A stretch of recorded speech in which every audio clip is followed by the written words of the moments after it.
शहर के सबसे बड़े बंगले में रहने वाली करोड़पति मालकिन के घर में एक बूढ़ा नौकर सालों से काम करता था, जिसने अपनी पूरी जिंदगी उसी घर के सेवा में गुजार दी थी। सुबह सबसे पहले उठकर फर्श साफ करना, रात को सबसे आखिरी में सोना, कभी थकान की शिकायत नहीं की, कभी किसी से ऊंची आवाज में बात नहीं की, लेकिन फिर भी उसकी मौजूदगी को लोग एक इंसान से ज्यादा एक जरूरत समझते थे। और वही घर जिसमें दौलत की कोई कमी नहीं थी, वहाँ इंसानियत की सबसे ज्यादा कमी थी।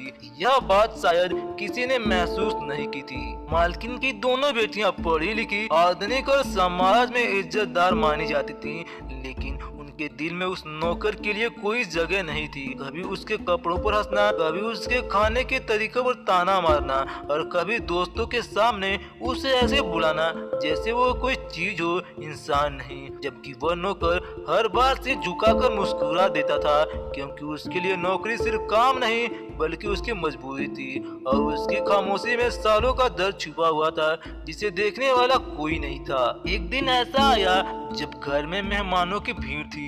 दोनों बेटियां अपने दोस्तों के सामने खुद को बड़ा दिखाने के लिए उस नौकर को सबके सामने नीचा दिखाने लगी। उसे ऐसे सवाल पूछे गए जिनका जवाब देना उसके लिए अपमान बन गया। उसकी आंखों में नमी थी, लेकिन ओठ कांपते हुए भी कुछ नहीं बोले।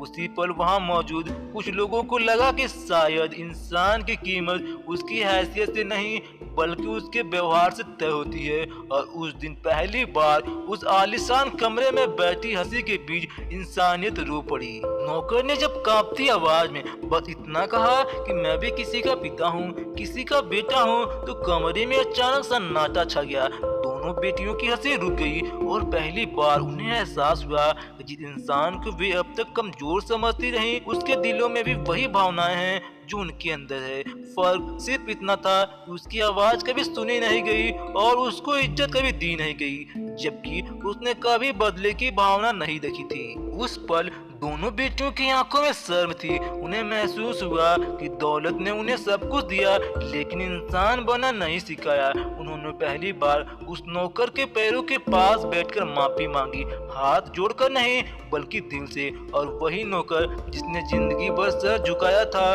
उस दिन उसने उन्हें उठाकर कहा कि बेटी, माफी मांगने वाला कभी छोटा नहीं होता। और उसकी आवाज में कोई शिकवा नहीं था, सिर्फ सच्चाई थी। उस दिन उस घर में कोई कहानी नहीं बदली बल्कि सोच बदली।